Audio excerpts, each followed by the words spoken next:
یہاں پہ داڑھی کی آپ نے بات کی، میں داڑھی کا آپ سے سوال بھی پوچھ لوں. میں خود آپ کے سامنے بیٹھا ہوں، میری داڑھی چھوٹی ہے، لیکن میں چاہتا ہوں آپ اس پہ کھل کے بتائیں داڑھی کی اصل کیا ہے. کیونکہ کچھ علماء یہ بھی کہتے ہیں، کچھ کتابوں میں یہ بھی لکھا ہے جو دور سے نظر آئے وہ داڑھی ہوتی ہے. تو آپ کے نزدیک یا قرآن و سنت کے نزدیک داڑھی کی اصل ڈیفینیشن کیا ہے؟ تو قرآن و سنت کے نزدیک بتائیں گے نا. جی قرآن و بالکل. سنت میں بالکل واضح ہے.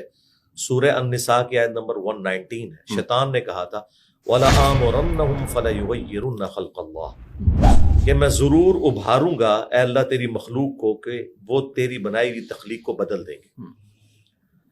مرد کو اللہ نے داڑھی دی ہے، مرد کا داڑھی منڈانا تخلیق کو بدلنا ہے. ٹھیک ہے. عورت کو اللہ نے داڑھی نہیں دی. ٹھیک ہے، یہ فرق ہے نا. بالکل. جہاں تخلیق بدلنے کا حکم تھا نا، وہاں تخلیق بدلنے کو ہی نیچر قرار دے دیا گیا. جو بخاری اور مسلم دونوں میں حدیث ہے کہ 5 چیزیں نیچر سے ہیں، فطرت سے ہیں. نبی اسلام فرمایا ناخن کاٹنا، اس میں بھی مسلم شریف میں حدیث ہے کہ 40 دن کے اندر ایک دفعہ آپ نے ناخن ضرور کاٹنے. نمبر 2 مونچھیں پس کرنا. نمبر 3 غیر ضروری بال بغلوں کے، اور نمبر 4 زیر ناف بال، اور نمبر 5 ختنہ کروانا. اب اس میں بھی آپ نیچر بدل رہے ہیں، لیکن یہ نیچر بدلنا نیچر ہے. اگر داڑھی کا کہیں ذکر ہوتا تو کہا جاتا کہ اسے بھی مونڈ دینا. اس کے الٹ صحیح مسلم میں ہے کہ 10 چیزیں فطرت سے ہیں، ان میں ایک داڑھی بڑھانا بھی ہے، کلی کرنا بھی ہے، دانتوں کی صفائی کرنا بھی ہے.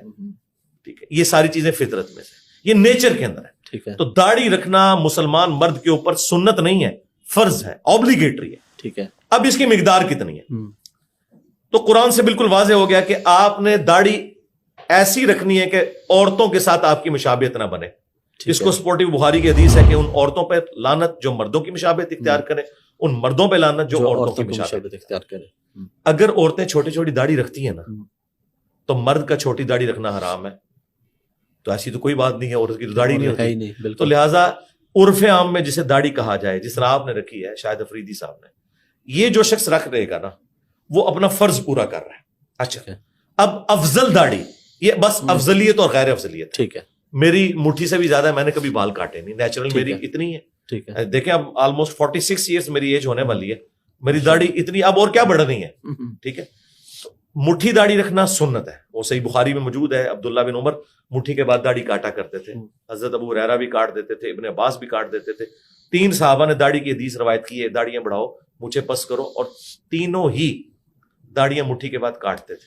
نبی الاسلام کی اپنی داڑھی بھی مٹھی تھی، نہر تک. امام ترمذی کی کتاب ہے شمائل ترمذی، اس میں وہ حدیث لے کے آئے کہ نبی الاسلام کی داڑھی جو ہے وہ نہر تک تھی، یہ یہاں تک جو ہلکا سا گڑا بنتا ہے. ٹھیک ہے. تو اگر آپ نہر تک رکھتے ہیں بہت اچھا ہے، جس طرح ڈاکٹر سرار صاحب نے رکھی ہوئی تھی. جی جی بالکل. اور اسی طریقے سے اور بڑے بڑے علماء، مولانا طارق جمیل صاحب، یہ داڑیاں ٹھیک ہے سنت کے مطابق، لیکن اگر کوئی چھوٹی بھی رکھتا ہے